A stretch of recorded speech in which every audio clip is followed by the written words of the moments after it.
Rugby with pads? I don't think so.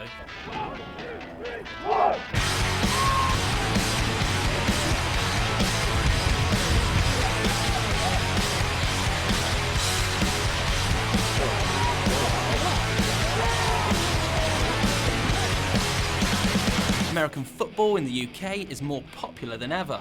Around 30,000 people from 182 clubs play at least once a month.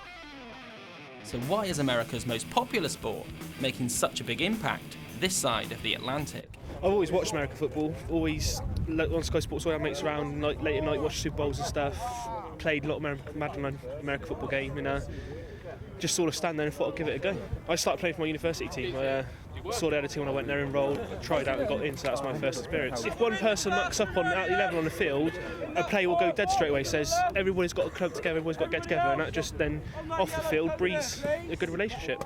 Well, I started towards the end of last season when they were still in an associate club, but before they were in the league. Didn't play any games, and then came back in January when they did their big recruitment drive, and to hopefully start playing again a bit later this year. So we've got a really good core group of people that all know each other, all get along, we've been working hard together for years, so it's really easy to come and slot into that when you're new. I got into it about 20 odd years ago at school, when it first came on Channel 4. And literally just my brother was into it. He said, pick a helmet kind of colour that you like, and I ended up going for the red and gold of the 49ers, so followed them ever since really, and just recently got back into it now because the Storm are here. So in training you can hit each other really hard, and it's always a case of give the hand to get back up, and it is really, because it's very much a team game. All 11 players on the pitch at any one time are vitally important to what happens in the game, so you can't let your teammates down as well, so it is very, very sort of camaraderie driven, definitely. I had a couple of friends that was coming here previously, about 2 years ago, and then from there I come along with them a couple of training sessions, and I just caught the bug. I play everything: football, baseball, rugby. I've played a little bit of. And how does this compare to those? It's a bit harder. It's a bit more crash bang wallop in that sense. But yeah, I love it. Swindon Storm are one of the newer clubs that have cropped up in recent years. They were only established a few years ago, but they've gone from strength to strength, this season being admitted to the British American Football League for the very first time. One man has almost single-handedly made this happen. Steve Bennett is a former Great Britain American football star with nearly 2 decades of experience in the sport. So what possessed him to start a team from scratch? Well, it all started in 2007 when my boss at work gave me a poke in the shoulder and said, you play this American football, right, don't you? I've got my son and his mates are obsessed with the sport. They're throwing the football around every lunchtime, coming home with torn school trousers, and they don't stop talking about it. Do you want to coach them up? And at the time I was playing for the Bristol Aztecs and coaching UWE Bullets, the university team. I'd also been playing for like 15 years at that point and played international youth and adult football. So I took that experience and started the Swindon Storm. Literally booked a sports hall in Wootton Bassett, which is the little town just outside Swindon where all these kids were. Put a couple of posters up in the community centre and in the local gym and at the school. Had 30 kids turn up on the first session, all crazy for the sport, throwing the football around. We had loads of fun, and it's just gone from there basically. Steve has been instrumental in ensuring Swindon Storm are the team they are today.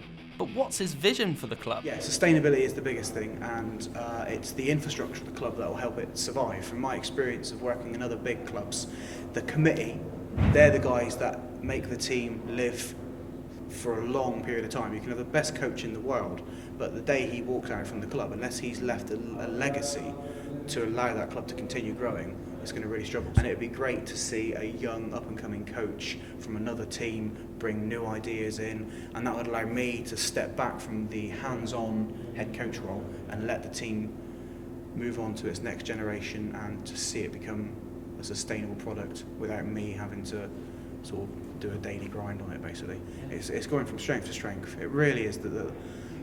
I'm so excited because every training session we're getting better. The guys are listening to what I'm saying. I don't teach particularly complicated things. I expect every player to be able to do 3 or 4 things well. And if you can do 3 or 4 things well, we'll be a productive offence and a productive defence. And that's all we need to work on, really. So the guys are really buying into that. There's little doubt what Steve means for this football team, and the players are unanimous in praise for their head coach. He started it as a youth team a few years ago, and gradually sort of built up to where we are today. And the amount of hours that he has to put in, that behind the scenes that a lot of people don't see. Certainly sort of the admin and getting us into the league and prep and planning. Every training session's planned to the nth degree, with everything in mind. So Steve's massive. He proved last week his knowledge against Bournemouth. He ran a scout D here and we were running it so when we went into the game, and it was spot on. If without his knowledge, we wouldn't be anywhere near where we are now. We wouldn't be in the leagues and we wouldn't have a chance at any of the games. His commitment to the club is absolutely incredible. Like, he does so much work, like puts in so many hours of his own time, like getting us all the information we need to know, getting us like training routines and stuff for when we're at the gym, just putting so much time and like effort into making this work over the last like 4 or 5 years. So he's instrumental to this club. The amount of hours that he puts into this team is just unbelievable. It's like, if he could, he'd be out here every night with us. His missus won't let him though. But yeah, he is one of the ones that lives and breathes it. Like he bleeds football through and through. Like, if he could play now, he would be. Like, I've seen him come to training and just have a helmet on, no pads or nothing, and tackle people. Like, you don't want to have a Steve Bennett tackle put on you, trust me. It's one of the worst feelings in the world. So what kind of attributes do you need to play the game? You just need the mindset to get better. You can come in as a clean slate, not know anything, and within a year, 2 years, you could be one of the, not the top, but you could compete at the level that we're playing at Div 2 at the moment and be fine. Any player, any size can come and play. We've got some of the smallest people on this team give the biggest hits. So. you can have any attributes because it requires big people, small people, fast people, slower people, because you've got the line who need to stop people and the backs who need to run and quick and be able to catch. So there's just about a position for everyone, really. So. You can be the fastest guy in the world, but if you don't know the playbook and run in the wrong direction, you're no use to me. I'd much rather have a guy that is not as athletic, but turns up every training session, knows the playbook inside out, because the chances are he's going to be on the right part of the field at the right time. And what do the players think of the accusation that it's just rugby with pads? Come give it a go. I hurt more the first time after I'd done this than I ever did playing rugby. Come and try it. It is an aggressive sport, but it's not necessarily as dangerous as it looks. We've got pads on for a reason. They're safety equipment, not weapons. So it is there to protect you. And not to dive in head first with your helmet. That's not going to do you any good. But now come and give it a go. It's the best way to find out. They might be amateurs, but the commitment shown towards this sport is something else. There's guys here that like live and breathe the sport. They'll go home later on tonight and watch game tape of this. Like we're taping this. They'll go home and study our training video. They'll study the video of the Bristol game that we got this weekend. So there's people that live and breathe it, and they just can't get enough of it, isn't it? It is, and it's very much down to as much commitment as you can provide. I was lucky I was able to go down and scout the opponents for this Sunday's coming game, because I had the Saturday free. I was able to do it and wanted to do it to get as much information as you can. So it's very much, if you've got the time, sort of put in what you can. Absolutely, it's still at a very amateur level, and you compare it to the American way of doing things. It's very, very, very amateur in a way, but it's getting better all the time, and now it's a university-funded sport, so it's only going to progress from here and get more and more people involved. And then there's a lot of clubs around the country, so literally from right down south up into the north of Scotland, there's teams everywhere. So. There is a lot of commitment. I mean, as well as training, you've got to go to the gym a lot to keep your body fit and working, get stronger. Otherwise, it is a lot of commitment for a sport. A regular season NFL game has been played at Wembley since 2006. And it's here to stay, with the Jacksonville Jaguars confirming one home game will be played in the UK at least until 2016. That's in addition to the annual game held at Wembley each year. Brits certainly have the appetite for the sport, with both this season's games already sold out, and the NFL's got big plans for the sport over here. Viewing figures have risen by a staggering 154% since 2006, and there's even been talk of a franchise being established here. But not everyone's convinced. I don't think it will work. There's a big market for it over here, but I can't see it happening anytime soon, to be honest. But if there was a team in London, then yeah, I'll try to go watch games, but logistically I don't think it will work. It's a long way for other teams to travel.